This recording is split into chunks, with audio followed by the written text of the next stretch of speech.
Pode se sentar. Amém.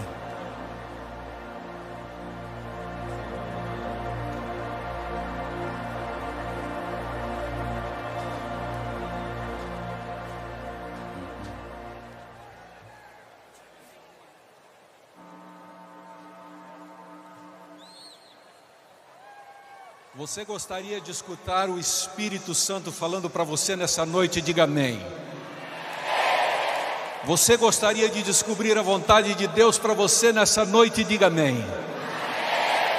Você gostaria que Deus se revelasse para você e qual é o propósito que Ele tem para a tua vida durante este fim de semana? Diga amém. Louvado seja o Senhor por todos nós que estamos aqui nessa noite de quarta-feira. Que alegria! Eu não sei se você já parou para pensar, mas dos quase 2.700.000 membros que a Igreja Adventista tem na divisão sul-americana, você foi o privilegiado para estar aqui hoje, nessa noite, representando a tua igreja, a tua cidade, o teu distrito, para a honra e glória do nome do Senhor, e para que Ele se revele para você e diga para você qual é o propósito dEle para a tua vida durante estes próximos dias. Segundo Mark Twain, um grande pensador que esse mundo teve, existem 2 dias que são extremamente significativos na nossa vida. Um deles é o dia que você nasce, e outro é o dia que você descobre a razão pela qual você nasceu. E o meu desejo e a minha oração, e eu tenho esse peso que a igreja colocou nas minhas costas nessa noite. Eu não sei se eu tenho condições de representar aqui tudo aquilo que os líderes de vocês representam para vocês. Eu não sei se eu tenho condições de pregar como muitos dos líderes de vocês pregam. Mas Deus me convidou para estar aqui, e eu gostaria que nós pudéssemos, ao iniciarmos esse momento tão especial, levantarmos a nossa voz em oração, pedindo que o Espírito de Deus esteja entre nós. Este lugar que já recebeu tantos eventos, e este lugar onde pessoas já se divertiram de diferentes maneiras nessa noite, é a casa de Deus, a porta do céu.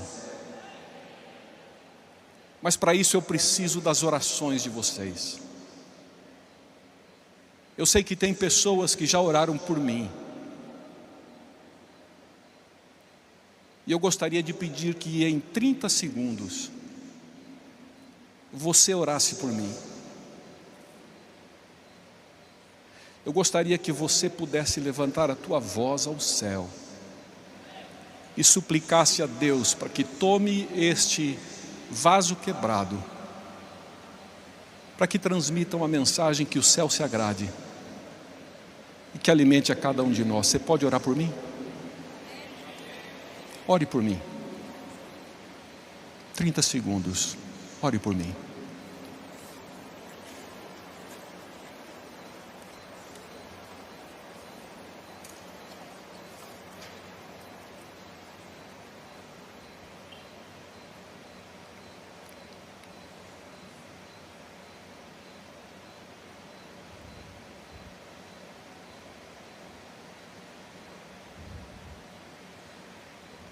Amém. Obrigado por interceder. Eu queria te fazer um desafio: não interceda só por mim nessa noite. Interceda pelo pastor Stanley, o nosso presidente, pelo pastor Edson, o nosso tesoureiro, pelo pastor Edward, nosso secretário. Interceda pelo teu presidente, pelo teu pastor. Levante a tua voz todos os dias, clamando para que os anjos estejam conosco e o Espírito nos oriente.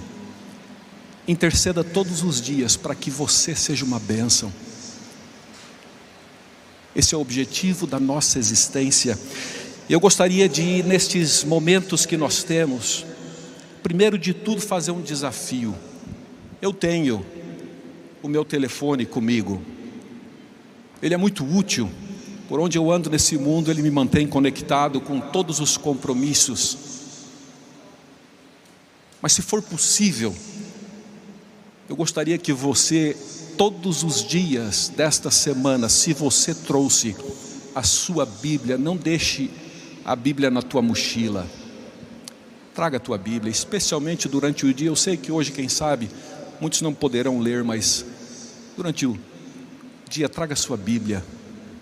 Essa é a palavra que transforma. Não deixe ela de lado, jamais. Eu trago para cada um de vocês a saudação dos nossos líderes da igreja. O pastor Ted, o nosso presidente, o pastor Ayrton, o nosso secretário, e o pastor Paul Douglas, o nosso tesoureiro. Envio um grande abraço, porque eles sabem da força da juventude da divisão sul-americana.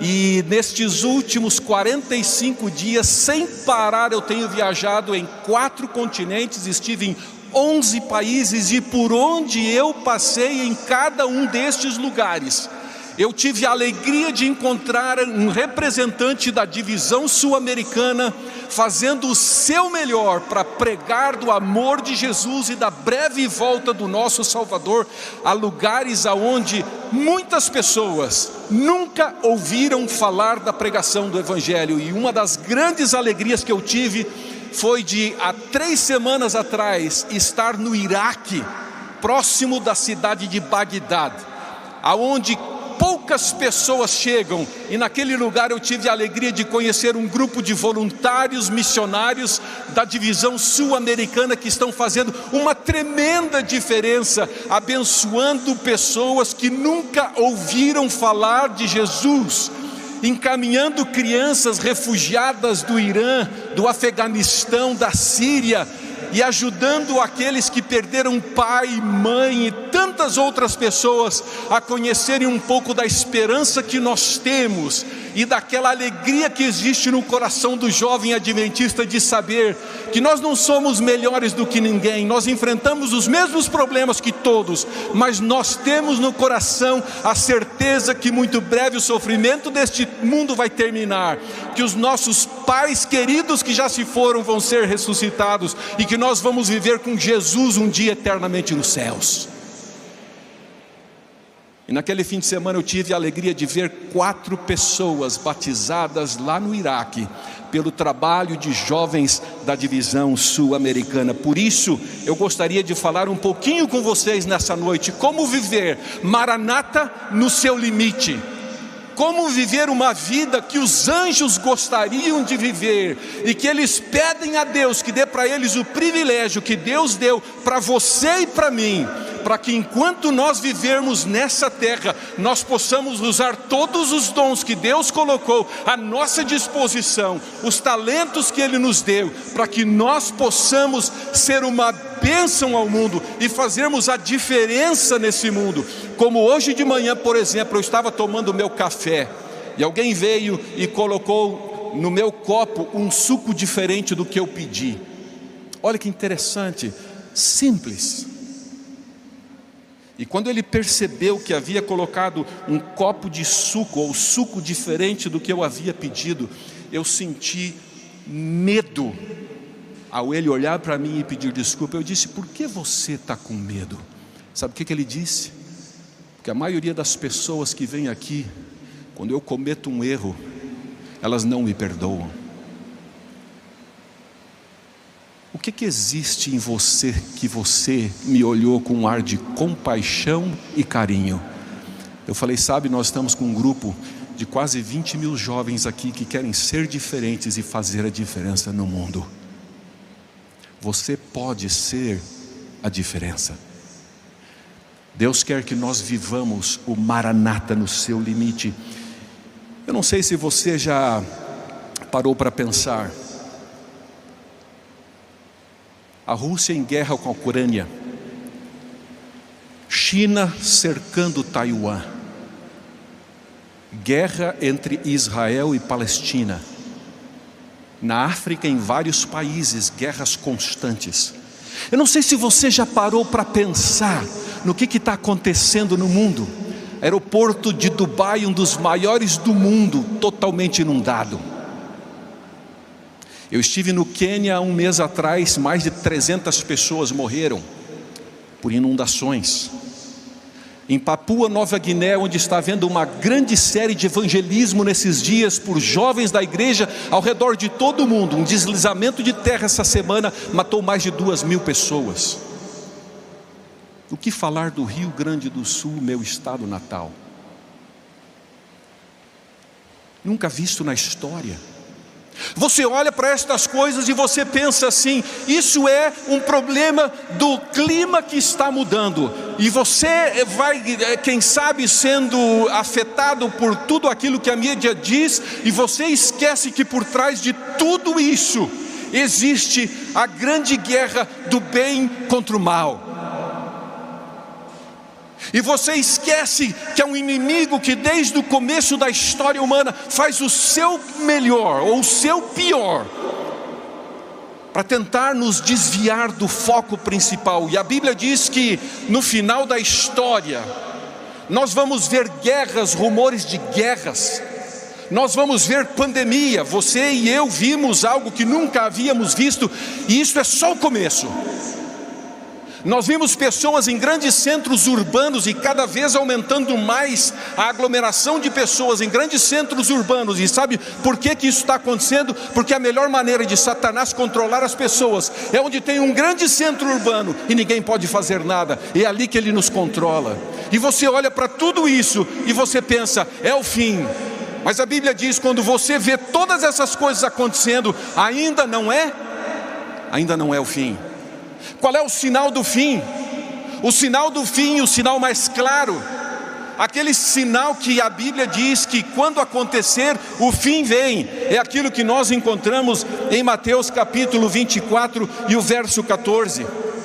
O sinal do fim não está nas obras de Satanás, nesse filme de terror que nós vemos todos os dias ao nosso redor. Esse não é o sinal do fim. E por mais que nós tentemos fazer o nosso melhor para ajudar o nosso planeta, para manter a paz no mundo, para trazer esperança e abençoar pessoas, nós não temos o controle sobre estas coisas. Mas veja que a Bíblia diz: ainda não é o fim. E agora vem a pergunta: quando vem o fim? Mateus 24:14 diz para nós claramente que quando o evangelho do reino for pregado a todo o mundo, em testemunho a todas as pessoas, então vem o fim. Agora veja, você não pode interferir na questão das coisas macro que acontecem nesse planeta.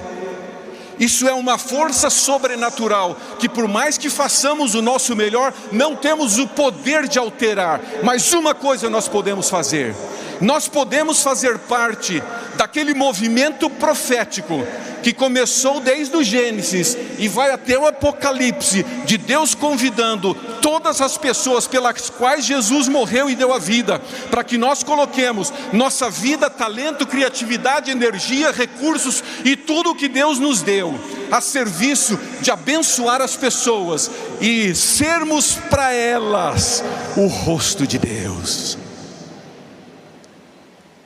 Isso você pode participar, nisso você pode se engajar. Os anjos pedem a Deus: nos envie que nós vamos pregar. E Deus disse: não, este é um privilégio dos seres humanos. Esta é uma alegria que eu vou dar para eles, para que eles, no processo de ajudarem outros a me conhecerem melhor, no processo de serem uma bênção ao mundo, no processo de saírem de onde estão e serem as minhas mãos, os meus pés, o meu coração para as pessoas, nesse processo eu vou estar trabalhando no coração deles a salvação de cada um.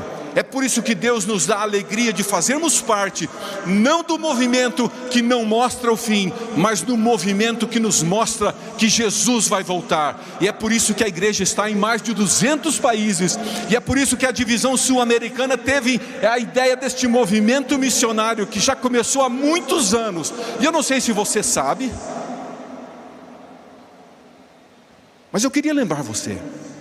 Você sabia que você está aqui hoje porque um dia alguém pagou o preço por você?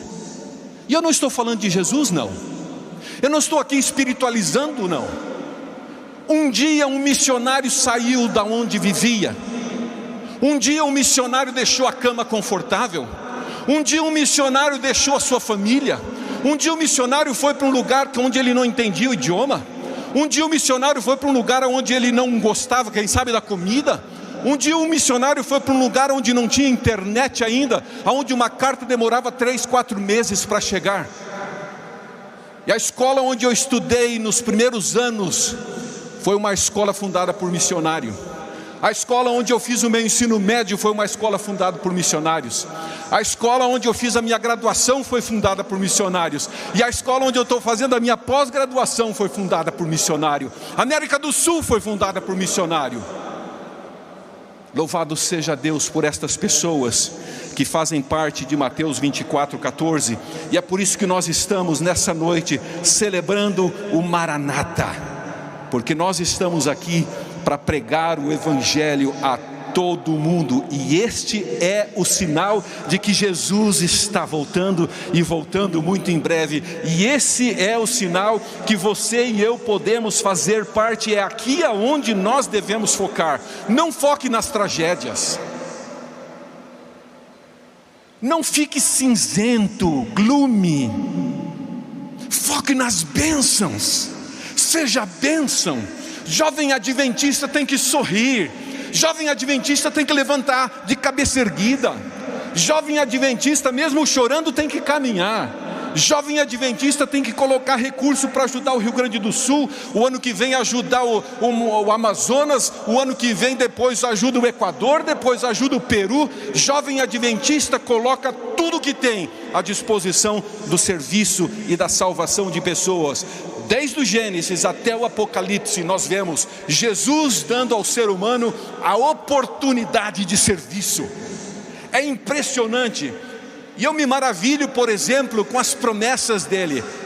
Jesus diz em Jeremias capítulo 29, verso 11, ele diz assim: eu conheço os planos que eu tenho para vocês, jovens da divisão sul-americana. São planos de paz. São planos para dar para vocês um futuro brilhante, e são planos cheios de esperança.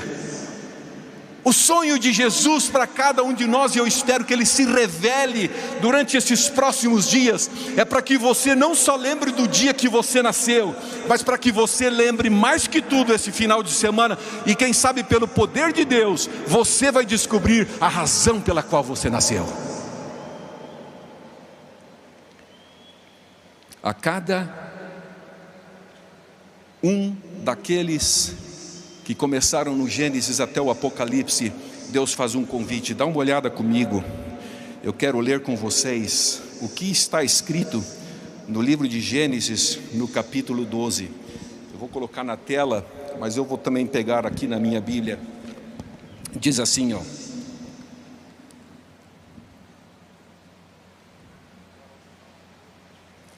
então, olha que incrível, disse o Senhor a Abraão: sai da tua terra, da tua parentela, da casa do teu pai, e vai para uma terra que eu te mostrarei. De ti eu vou fazer uma grande nação, eu vou te abençoar, e eu vou te engrandecer o teu nome. Seja tu uma bênção. O verso 3 diz: eu vou abençoar aqueles que te abençoarem, e eu vou amaldiçoar os que te amaldiçarem. Em ti serão benditas todas as famílias da terra. E a Bíblia diz que partiu Abraão para um lugar que ele não sabia. Um homem conhecido, um homem famoso, um homem com recursos, um homem que tinha todas as coisas. A Bíblia diz que de repente, num dia, quem sabe, num encontro, não sei se Maranata, que encontro foi aquele, Deus chega para Abraão e diz: Abraão, eu sei que a tua vida está muito boa, e eu sei que os teus sonhos são bons sonhos, mas eu tenho algo melhor e maior para você, Abraão. Abraão, você não faz ideia de como eu quero te abençoar muito mais do que você jamais sonhou. Mas para isso, você precisa abandonar tudo aquilo que você imaginou ser seguro e, pela fé, ir para um lugar que nem você sabe e que eu ainda não vou te dizer, mas um dia eu vou te mostrar. Esse é o espírito missionário dos pioneiros.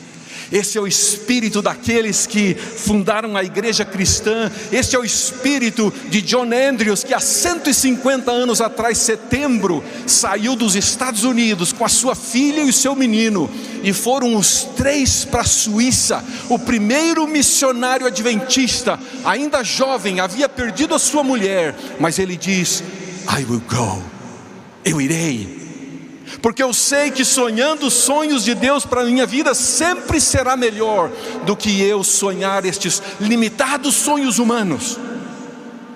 E a Bíblia diz, depois de Abraão, vem Isaac, vem Josué, vem Samuel, vem Davi, vem Isaías, vem Daniel. E sabe uma das características que mais me impressiona na história dessas figuras bíblicas? É que a maioria deles era mais jovem do que você. A maioria deles olhava a sociedade ao redor e se assustava muitas vezes: como posso eu ser um missionário?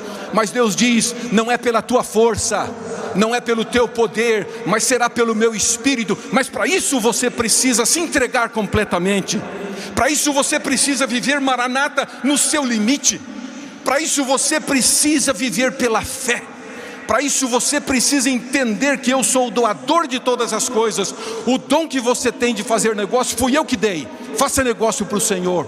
O dom que eu dei para você de ensinar, foi eu que dei. Ensine para o Senhor. O dom que eu dei para você de ser um homem de negócios, fui eu que dei. Faça o melhor para o Senhor.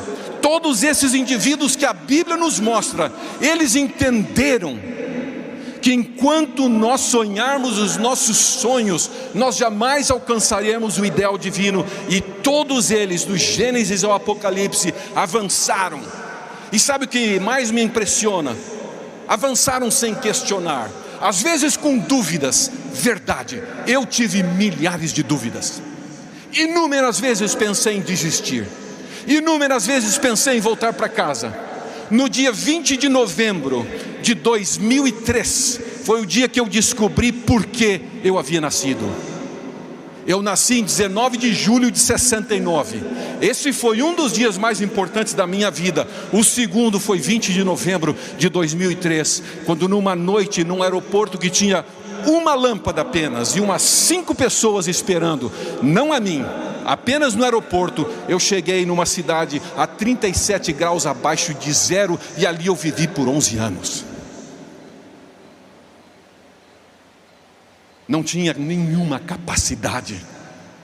E foi ali naquele movimento de entender que Deus sonha o que é melhor para mim. Mesmo que eu não entenda, eu caminho pela fé, mas não só caminhar pela fé. Estes jovens que a Bíblia fala, eles tinham o assim diz o Senhor como a regra de fé. Estes jovens que saíram de onde estavam e enfrentaram a sociedade, não tinham medo de andar na contramão da história. Estes jovens não andavam na onda de influencers. Estes jovens viviam o assim diz o Senhor, mesmo que caísse os céus. Estes jovens, como Paulo diziam, já não vivo eu, mas Cristo vive em mim. Estes jovens, como Paulo, viviam a geração 148. Quer vivamos, quer morramos, seremos teus, Senhor. Estes jovens que a Bíblia fala, do Gênesis ao Apocalipse, foram os jovens que fizeram com que hoje você e eu estivéssemos aqui.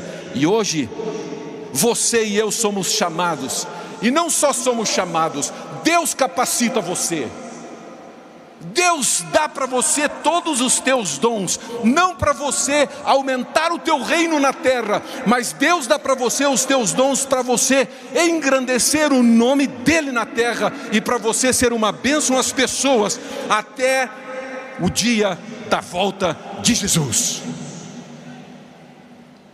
Agora, depois desses heróis da fé, nós vemos o maior de todos os missionários, aquele que deixou tudo, a onisciência, a onipresença, aquele que deixou os poderes do universo, Jesus Cristo, e veio para esse grão de areia chamado planeta Terra.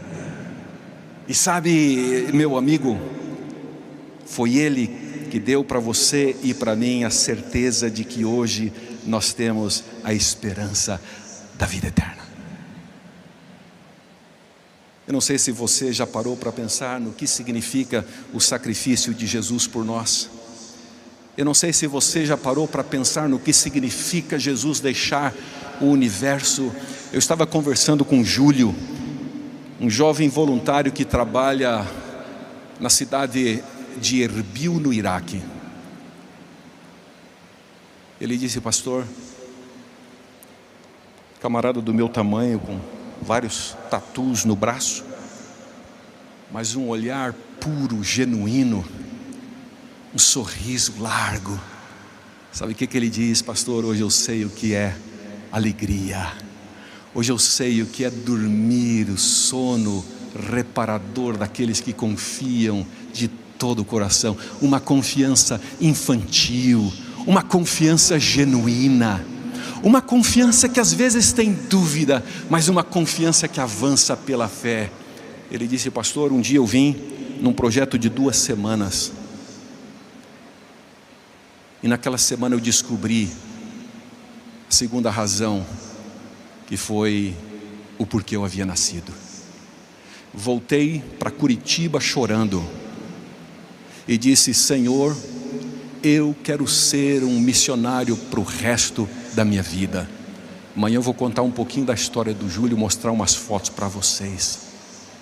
Júlio voltou fazem 3 anos para o Iraque. E o Júlio está cuidando de crianças refugiadas, sem pai, sem mãe, acompanhando aquelas crianças, mostrando para elas o amor de Jesus, falando para elas de uma esperança que essas crianças não compreendem, porque elas só veem bomba, elas só veem maldade, elas só veem abuso, e através de um jovem missionário, eles estão vendo a face de Jesus. E é isso que Deus sonha para cada um de vocês nesse fim de semana, que você seja para o mundo a face de Jesus. Jesus veio como o maior missionário. Sabe o que Ele veio fazer? Várias coisas, mas para mim 2 em principal. Ele veio mostrar para nós a face de Deus, que de outra maneira nós não conhecíamos, e Ele veio mostrar como servir e amar o próximo. Não foi entendido, foi rejeitado, mas por causa dele nós estamos aqui hoje. Agora, ao vir Jesus a essa terra, Ele prepara um grupo de pessoas, e aqui eu começo a nós considerarmos a parte final. O mais incrível é que a Bíblia diz lá em Lucas capítulo 10, e eu queria, se você puder, eu vou projetar, mas dá uma olhada o que está escrito em Lucas capítulo 10, quando Jesus envia estes missionários que Ele havia treinado pessoalmente. A Bíblia diz: então regressaram os 70, e a Bíblia diz que eles voltaram da missão cheios de alegria. Agora é interessante que quando você olha o verso 3 do capítulo 10 de Lucas, a Bíblia diz que eles foram enviados como ovelhas para o meio dos lobos, rejeitados, maltratados, desprezados. Mas a Bíblia diz que ao eles irem para essa missão tão desafiadora, ao invés de voltarem reclamando, eles voltam cheios de alegria. E mais, eles dizem: nós, enquanto estávamos na missão, nós vimos muita coisa acontecer, nós vimos milagres acontecerem. E Jesus diz: é verdade, porque enquanto os milagres eram feitos, todas as vezes eu via Satanás caindo do céu como um raio. Eis que vos dou poder, diz a palavra no verso 19, para pisar em serpentes, escorpiões e toda a força do inimigo. E agora vejam: nada vos fará dano algum, eu estarei convosco todos os dias até a consumação dos séculos. Eles vão, a missão é difícil, mas eles voltam cheios de alegria. É incrível, gente. Eu ando por esse mundo e louvo a Deus pelo privilégio que eu tenho. Aonde eu vou, eu vejo missionários nos lugares mais desafiadores que você pode imaginar, vivendo os maiores desafios que alguém pode viver. Sabe que eles dizem: eu faria tudo de novo. Mudou a minha vida. Agora é interessante quando você lê o verso 20, a Bíblia diz assim, mas não vos alegreis porque vocês viram muitos milagres, não vos alegreis porque vocês viram espíritos caindo do céu, se alegrem por vocês saberem que o vosso nome está escrito no livro da vida. E veja que naquela mesma hora, diz a Bíblia, Jesus se alegrou. Naquela mesma hora ele se alegra. E eu quero só fazer umas considerações com vocês. Quando eles foram enviados, ao eles irem, a Bíblia diz que eles descobriram o propósito de Deus para a vida deles.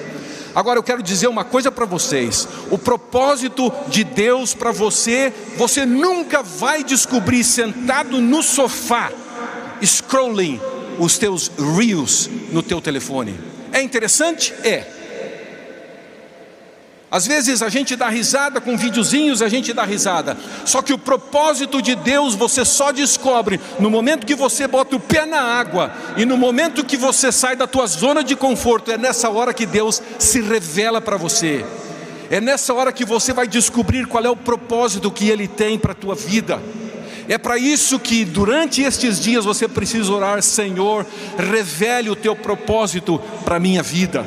É por isso que você precisa clamar pelo Espírito para que Ele te use.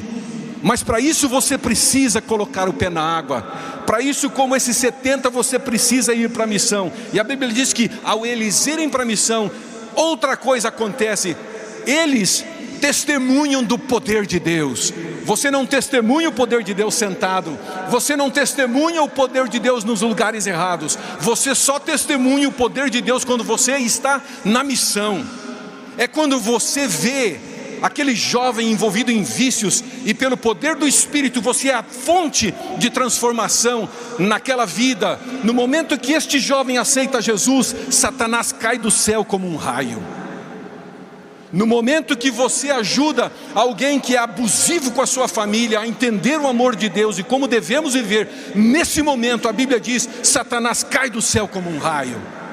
Mas você não só descobre o propósito de Deus, você não só experimenta o poder de Deus, você descobre que você vai sendo solidificado nas promessas de Deus. E a Bíblia diz no final, quando Jesus fala: não fiquem maravilhados porque vocês descobriram um propósito, não fiquem maravilhados porque vocês desfrutaram e viveram os milagres, mas agora eu quero dizer para vocês, diz Jesus: tenham alegria, porque enquanto vocês estão na missão, como instrumentos para salvar outro, é nessa hora que pelo poder do Espírito, Deus está transformando a tua e a minha vida.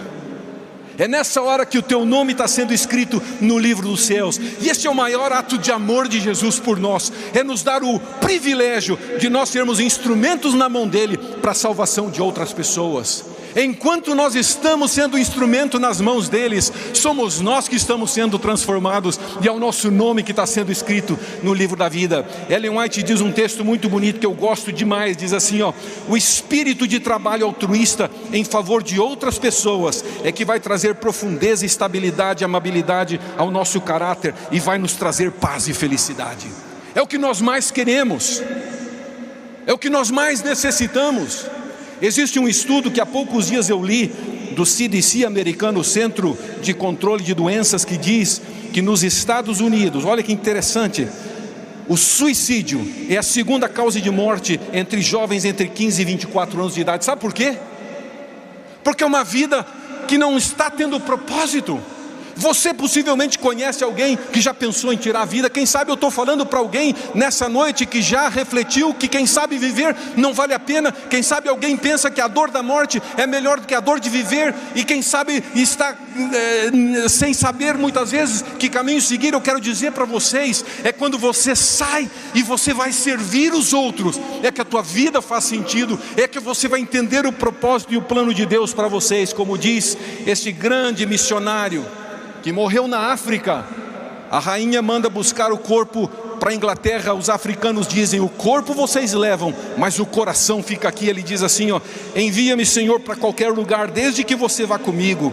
Coloca sobre mim qualquer carga, desde que você me carregue, e desata todos os laços do meu coração a este mundo, menos o laço que prende o meu coração ao teu. Ellen White tem um outro texto que diz assim: quem com amor a Deus e ao próximo se esforça por ajudar, quem é um missionário levando esperança, é essa pessoa que vai ficar firme, vai ficar forte e vai ficar estável na verdade. O verdadeiro cristão, ele trabalha para Deus não por impulso, mas por princípio, não um dia ou um mês, mas toda a vida.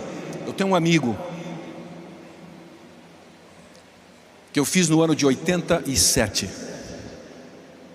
Quero mostrar a foto dele para vocês aqui. Gilsenberg Araújo. Esse slide vocês têm a certidão de nascimento do Gilsenberg. Um dos dias importantes da vida.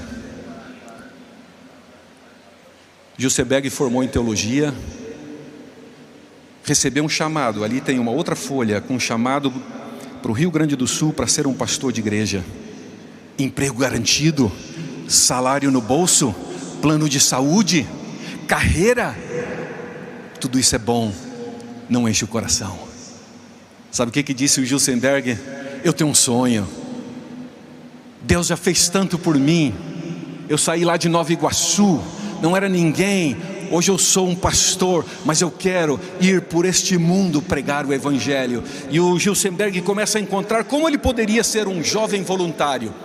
Ele descobre que estavam precisando no oeste da África um voluntário para trabalhar plantando igrejas, para trabalhar convidando os jovens para serem parte desta missão lá no Benin, no oeste da África, um país extremamente perigoso. Para lá vai o Gilsenberg.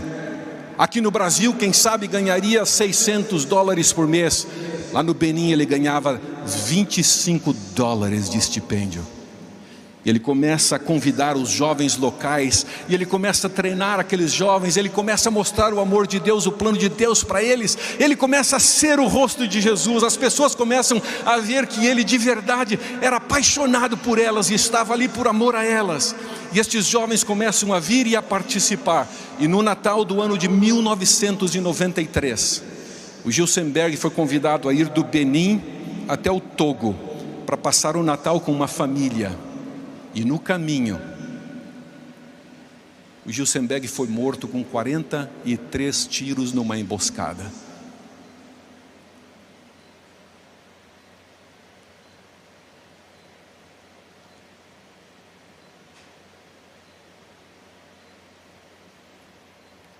O dia que eu soube,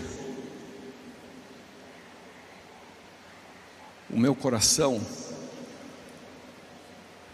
chorou. Por quê? Por que Deus permitiu alguém na flor da idade, apaixonado pela missão? Por quê? O sangue dos mártires é semente nas mãos de Deus.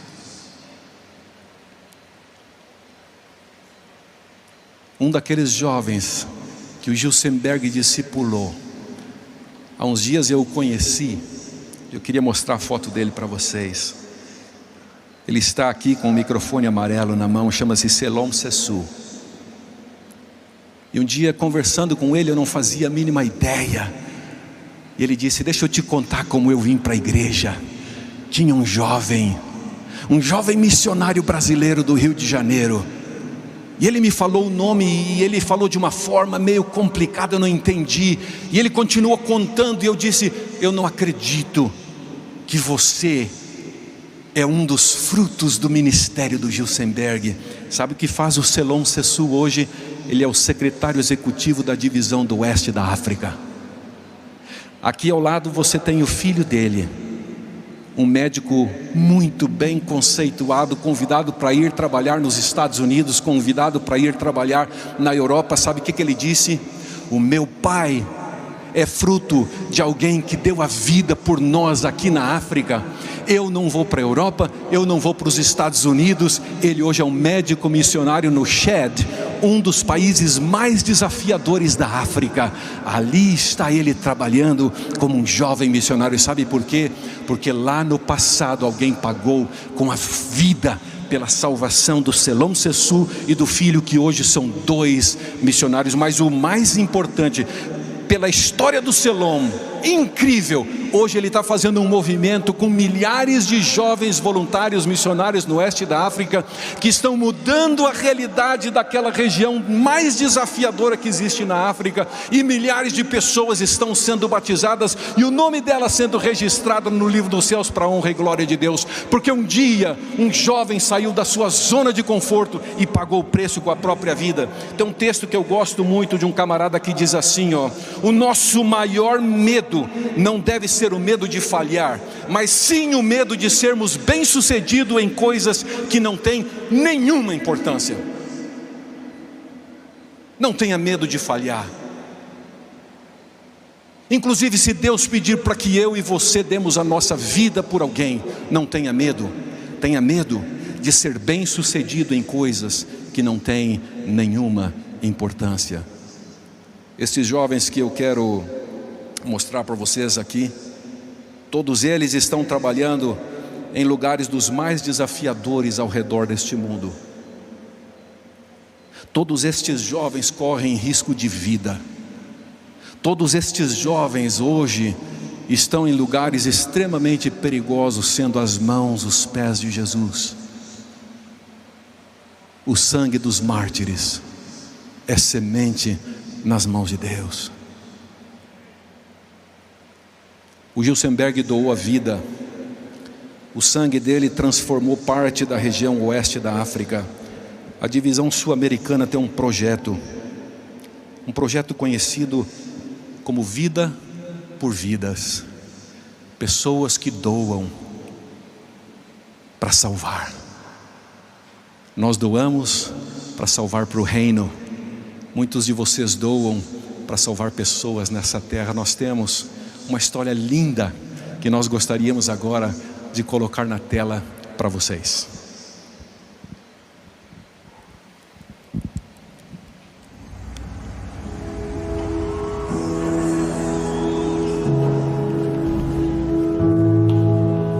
Eu conheci a Igreja Adventista num conflito de datas com o Vida por Vidas e um outro projeto das Superdoadoras. E eu já tinha tudo organizado para levar 120 pessoas para doar sangue nesse dia. E eu recebia um telefonema informando que não seria possível fazer essa campanha. Então eu fui com o responsável pelo projeto Vida por Vidas. E lá a gente conversou e entramos num acordo em fazer parceria entre Vida por Vidas e Superdoadoras. E eu fiquei assim encantada com o movimento dos jovens, apesar de novos, eles estarem tão envolvidos. E ao mesmo tempo, aquilo também me despertou. Eu queria conhecer mais sobre os jovens adventistas. A partir de então, a vida da Silvana passou a ser vida por vidas. Doar sangue é a razão da vida dela.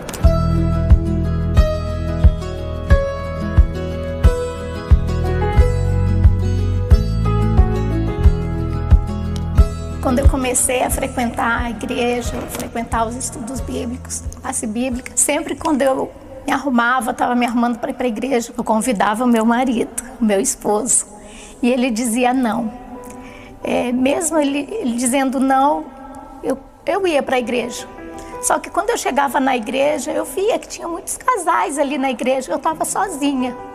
E isso me deixava triste, mas eu não deixei me abater. O fato dele não estar comigo, eu continuei indo. E sempre quando eu ia, eu convidava. Vamos para a igreja comigo. Na nossa casa, havia reuniões dos coordenadores, né? E eu não tinha como ficar de fora. Isso foi se estendendo em todo quanto a reunião de coordenação, o pessoal do MJA, e eu comecei a participar. Aí foi aumentando aquela relação de amizade entre as pessoas, né? Eu comecei a sentir aquela vontade de conhecer mais da palavra de Deus. O Walter começou a perceber esse movimento e começou a querer estar mais próximo de mim. E quando chegava, ele sabia o tanto que eu estava cansada, porque ele também estava cansado, né? E o envolvimento com jovens foi o envolvimento dos jovens que deixou ele assim encantado, impressionado com a igreja. Então, esse envolvimento dos jovens que fez ele decidir pelo batismo. Apesar de eu tentar de tudo quanto é jeito, não teve jeito. Foram os jovens que fizeram com que ele tomasse essa decisão. Quando você faz um bem para alguém, seja com a doação de sangue, seja qualquer motivação, você está fazendo algo para um filho de Deus, um irmão nosso. E com certeza, se eu posso usar essa palavra, acho que Deus fica muito grato por nós estarmos cuidando, ajudando um irmão nosso. Se você nunca doou sangue, posso te falar que uma única doação que demora entre 5 a 15 minutos, você está dando a possibilidade de 4 vidas serem salvas. 4 vidas. Então, a importância de doar sangue não é simplesmente salvar a vida através da doação de sangue, mas a gente salvar pessoas para Jesus. Hoje eu acredito que Deus colocou no meu coração o projeto das Superdoadoras para que eu fosse preparada para chegar na Igreja Adventista e coordenar o projeto Vida por Vidas. E, de certa forma, alcançar o meu marido para ser levado ao batismo.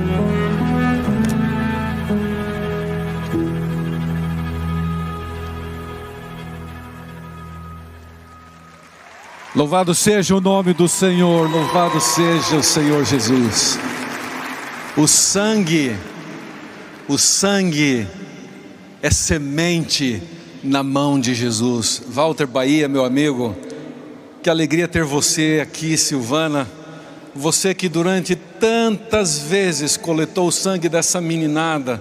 Alguns, quem sabe, estão aqui hoje à noite, Pastor Carlos. Foram aqueles que de alguma forma impactaram a tua vida. Eu não sei de que maneira isso transformou o teu coração, mas esse ato generoso de doar aquilo que é o mais precioso, e sem isso nós não vivemos, que é o sangue, tocou o teu coração. Hoje está tocando o coração do Bahia. Duda, que legal ter a tua família aqui, que legal, Iago, ter teus pais aqui. Louvado seja o nome de vocês, louvado seja o nome de Jesus por vocês. Pastor de Israel, louvado seja Deus pelo teu ministério também, acompanhando estas pessoas. Louvado seja o nome do Senhor por cada um de vocês, que através da doação, através do sangue, vocês estão salvando pessoas. E é por isso que nessa noite nós louvamos o nome do Senhor Jesus. Toda honra, toda glória seja só para o nome dEle. E que muitas outras pessoas como você, Silvana, possam ser tocadas pela dedicação e generosidade dessa meninada saudável, bonita, criativa que nós temos na Igreja Adventista. Duda, que Deus te abençoe, a você, Iago, que Deus use vocês também, e que a família de vocês possa ser extremamente abençoada. Por isso, Pastor Carlos Campitelli, meu amigo, levante a sua mão bem alta.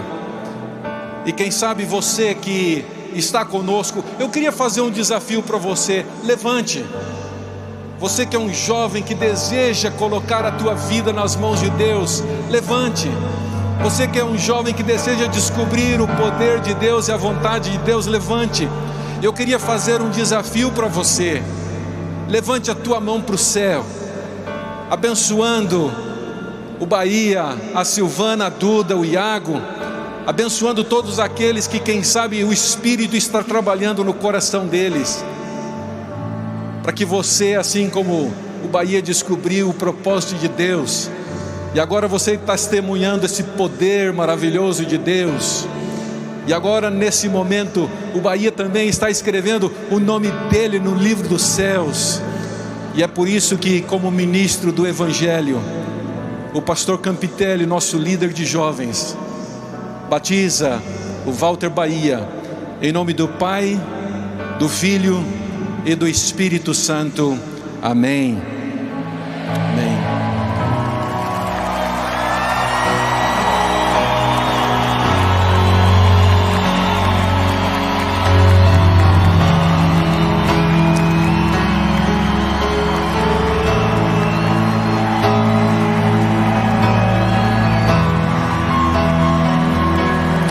Louvado seja todas as pessoas que o Walter Bahia representa nessa noite, todas as pessoas que vocês, pelo ministério de vocês, pela dedicação de vocês, pelo uso dos talentos de vocês, louvado seja o nome de Deus, por todas as pessoas que estamos alcançando e que vamos alcançar para a honra e glória do nome do Senhor Jesus. Eu quero convidar vocês, enquanto o Mateus continua tocando, para nós colocarmos Walter Bahia, todos nós, nas mãos do Senhor, encerrando o programa dessa noite. Feche os seus olhos, vamos orar. Louvado seja, Pai querido, o teu santo e bondoso nome. Obrigado por sentirmos a presença do teu Espírito nesse estádio, nessa noite aqui em Brasília. Louvado seja, Pai, por todos os enviados, desde o Gênesis até o Apocalipse, por estes jovens que mudaram o rumo da história. Obrigado por estes milhares de jovens da divisão sul-americana que vieram aqui desejosos de ouvir como nós podemos colocar nossa vida nas tuas mãos e usar os nossos talentos para a honra e glória do teu nome, para a salvação de pessoas. Usa-nos para o teu serviço, capacita-nos para salvar pessoas e ajude-nos ao irmos salvando outros, que o nosso nome esteja sendo escrito no livro da vida, que o teu nome seja glorificado hoje e para todo sempre. Amém. Uma boa noite. Nos vemos amanhã de manhã na programação do Maranata. Que Deus abençoe a todos vocês.